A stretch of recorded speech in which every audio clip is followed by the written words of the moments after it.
Hello. How are you all doing? All right? Good. I caught the train here this evening, and no problems. It was plain sailing, but which is unusual because every time I'm on the train, something always weird happens. The situation that sticks out in my mind the most: I was going to work. It was about 6 o'clock in the morning, and there was just one other man on the carriage, but he was having a wank. I was sorry to be crude, but he was. He was bold as brass, just tugging away. But that wasn't even the worst part about it, because when I went to report the incident to the man in the booth, right, he never responded how I'd imagined.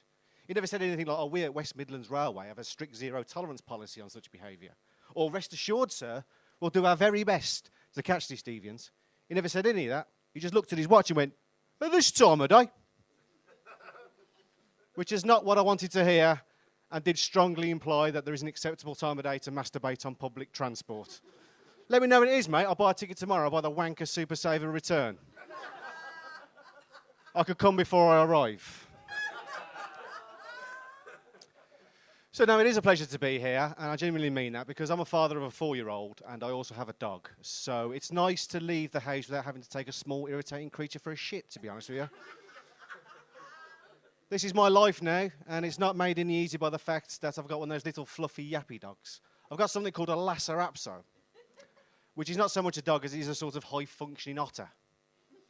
And I think it's adorable, but it does tend to wind people up, right? I was walking it the once, and it was doing its dirty business, as dogs do. And this man drives past and shouts out his window, "Oi, mate! Your dog's fucking gay!"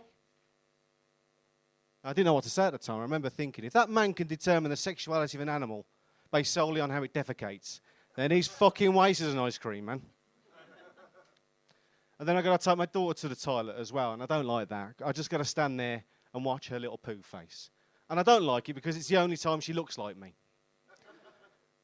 And I'm worried that my wife's going to work out that she's married a man who looks like a shitting toddler.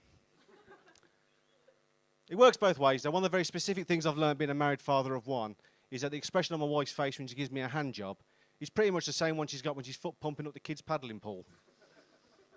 It's that look of boredom and exhaustion, tinge of relief that she's not using her mouth.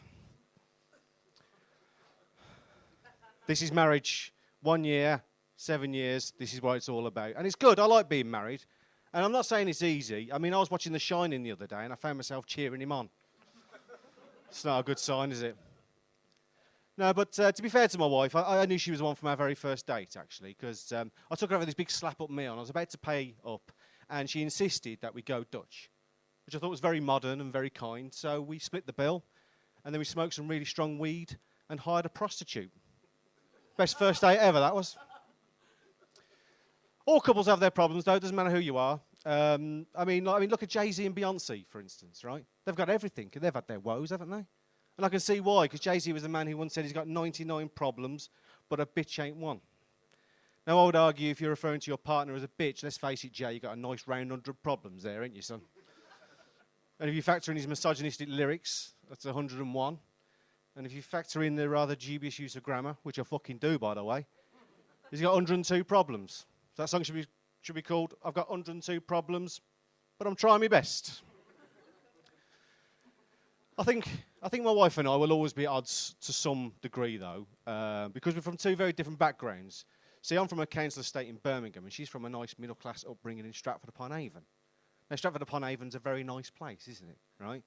It's lovely. It's really nice. One criticism of Stratford-upon-Avon would be it's not the most diverse place in the country. I mean, I think the only time you're guaranteed to see a black guy in Stratford-on-Avon would be if you had tickets to see Othello at the RSC. And even then, he's probably a blacked-up Patrick Stewart. But no, it's one of them places where even the council flats are posh.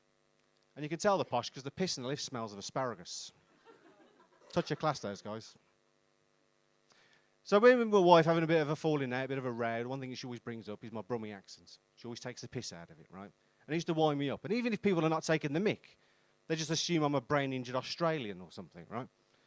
And it used to really wind me up until recently I heard the Brummie accent coming out the mouth of a pilot. And I'll be honest, I fucking shit myself. We were preparing to take off, and the PA comes to life, and usually you get a nice, educated, home counties posh accents, don't you? You know, and we're sort of socially conditioned to seek reassurance from that. We never got that. We got this. "Good morning, everybody. This is your pilot speaking. My name is Terry, but you can call me Tezza. Today we're flying at an altitude of quite high. Well, I'll tell you what I'll do on the way down. I'll try not to hit any chimneys, all right. So please sit back, relax, and enjoy your flight to Fuerteventura. Now, far be it for me to judge someone's abilities based on their dialect, but we were supposed to be going to Prague. Another thing my wife says to me, says, the older you get, the more and more you're becoming like your father. And she may have a point, actually, because he's a grumpy sod, and I, too, no longer find my mother sexually attractive. But my dad was a very salt-of-the-earth, old-fashioned, working-class bloke, you know, very working class. I remember once he found some weed in my bedroom hidden in a newspaper, and he grounded me for like a month. And it wasn't because of the weed, it was because the newspaper was independent on Sunday. And there was another time he found some cigarettes in my school bag, right? And he marched me to the kitchen, dropped 20 Benson & Hedges cigarettes in front of me. He said, you're not going anywhere. She smoked every single one of them. And all I could think was, thank God he didn't find those condoms. But by far the worst time, and I hope I can share this with you, I thought the coast was clear. I thought I had the house to myself. And I decided to entertain myself the way 14-year-old boys do, you know. So there I was, enjoying myself. My dad burst in. He caught me in the act. And I felt so ashamed. And I'll never forget what he said to me. At this time of day. Anyway, I've been Matt Trimble. You've been lovely. Thank you. Good night.